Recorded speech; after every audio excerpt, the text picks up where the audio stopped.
Hi, everyone. Let's see if this works. I've had two failures this morning. Wow. This afternoon, actually. So, um, happy Valentine's Day to those of you that celebrate Valentine's Day, and happy Palentine's Day to those of you who don't. Um, I hope that you had a lovely weekend. I had an okay weekend, although it wasn't what I expected. Because one of my kids was exposed to COVID. We have no symptoms in the house. Everybody's fine. No coughs, no fevers, nothing. But said child was exposed directly. And so we're all in lockdown until Wednesday.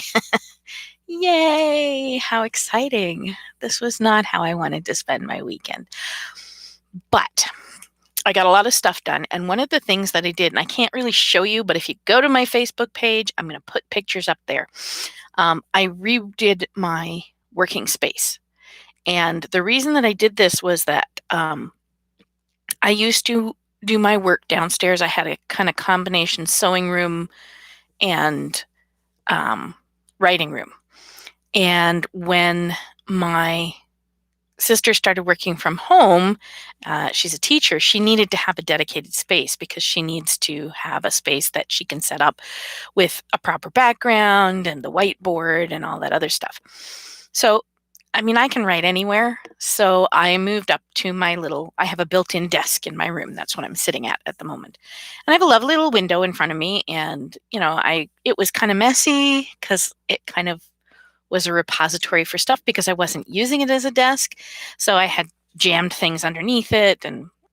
But excuse me, I decided what the heck, I was going to revamp my workspace. And in the process of that, we were switching some things around downstairs. And so we had everything sort of came together. And so one of the benefits of this was that I found a bunch of things that I had been looking for forever and didn't know where they had gotten to.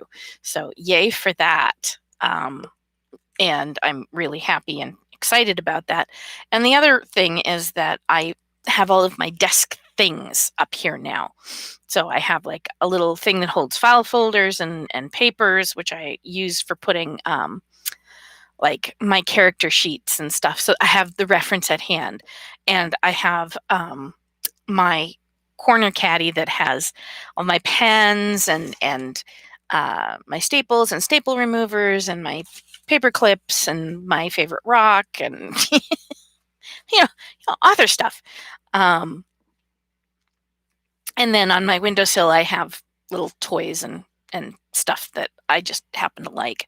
So I was like very excited. I decided that I would do it. And I found in amongst all of my things as I was cleaning up the downstairs office, my cork board. So I now have a cork board up on my wall, which is awesome because I have my book prices up there for easy reference. And I have my plot points for my book.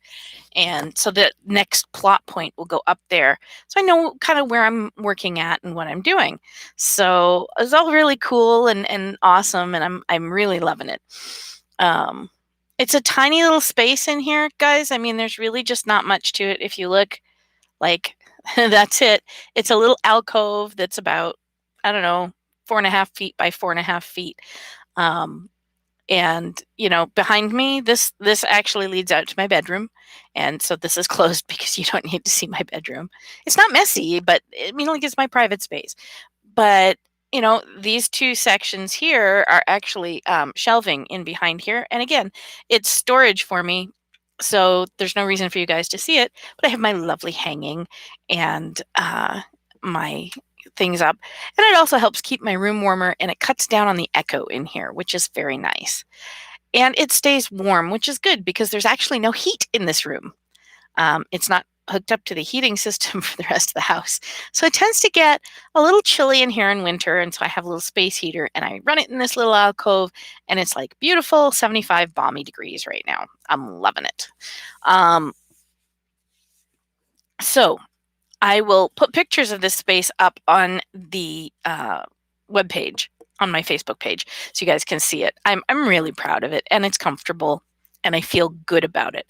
So I wanted to talk about writing spaces today in particular because writing spaces are really important. I'm sorry, I'm trying to minimize the, oh, no, that didn't work. Well, I was trying to minimize the flash off my glasses, but that's not working, so shit happens. Oop, I shouldn't say that. Shoot happens. Stuff happens. Anyway, so in setting up this space, I wanted to address my needs as a writer. And in doing that, what are the things that I need? And this is, again, this is personal to me, okay? You're going to set up your space differently. I needed a desk. Done. I needed a portable desk, which is actually what my Chromebook is on top of right now, to lift it up a little bit so that you get a better view of me as in the picture. I needed my calendar. I needed my light. I have a daylight that gives me vitamin D because I'm depressed. I'm a writer, right? I needed to have privacy. I needed to have all of my implements on hand. So my Chromebook, my pens, my books, my papers. I needed a place to put my geek sticks, or I don't know what they call them, data sticks now. I call them geek sticks. It's little things you plug into your computer and you store files on them. And I have a whole bunch of those. And I wanted someplace to put up some of my pictures. Let me see if I can get the picture up there. That's my grandparents. On a beach in Florida. They passed away a number of years ago, but they're very dear to my heart. So they watch over me. And I wanted my cork board so that I could put things up to be able to reference them easily. And I wanted this ability to close myself off from the rest of the house so that people know if they peek in my room and this is done, there has to either be food, coffee, or something like a severed limb involved.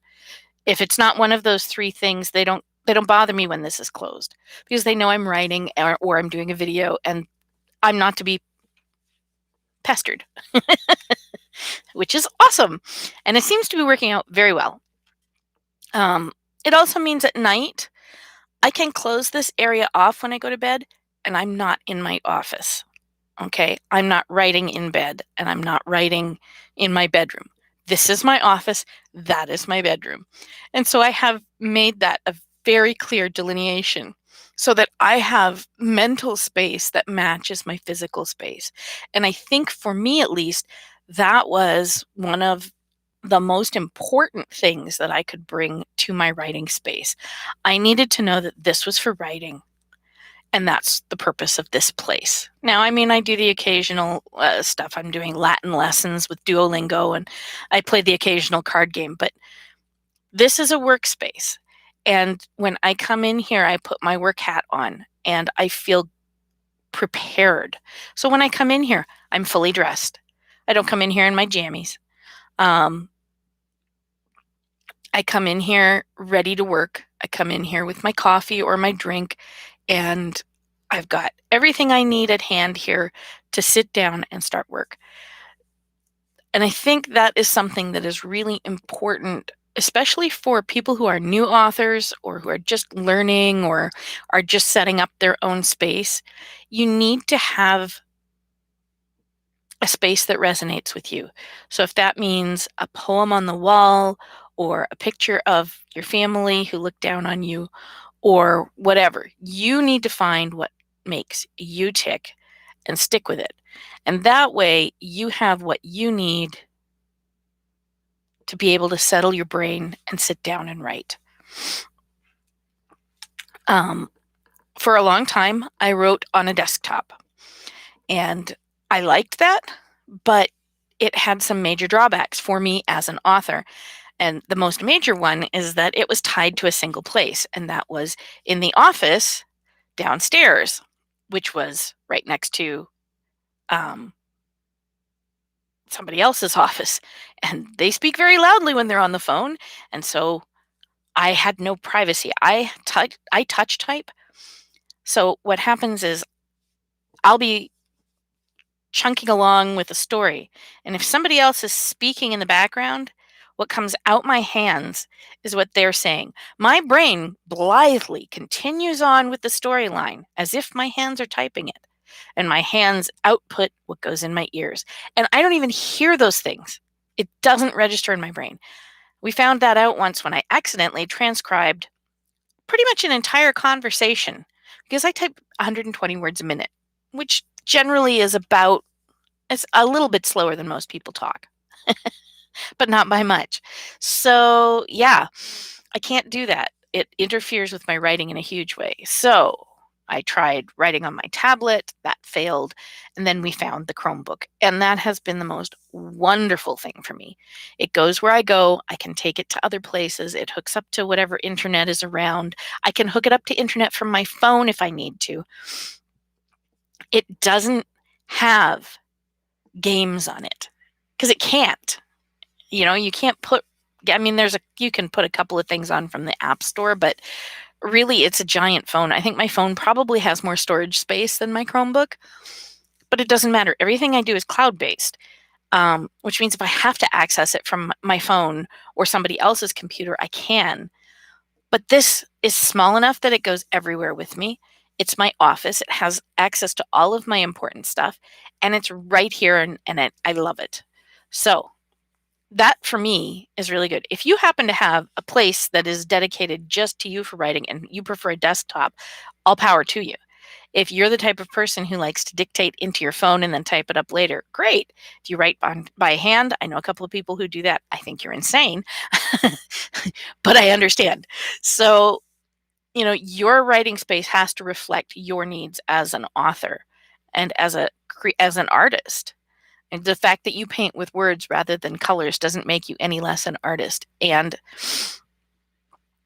so you need to find that. I use Google Suite, again, because it's cloud-based. I can access it from anywhere. I can even access it on my phone if I need to, although the interface sucks, but it's there. So no matter where I am, I have access to all of my files. And for me, that has been ridiculously useful because I usually, when we're not in COVID, am all over the place. Sometimes I'm at Ren fairs, sometimes I'm at events, sometimes with SCA things, sometimes I'm doing minister stuff, sometimes, I'm all over. And I need to be able to just access my stuff, snap, snap. Your needs may differ. You should find what works for you.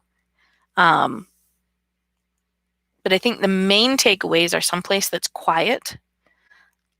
And quiet means different things to different people. For me, quiet means either absolute silence, just the sound of the hum of my heater, or alternatively, I will sometimes play either jazz or like instrumental music in the background that matches what I'm writing. But even that's infrequent. I generally don't do that. I mostly stick to silence because it works best for me.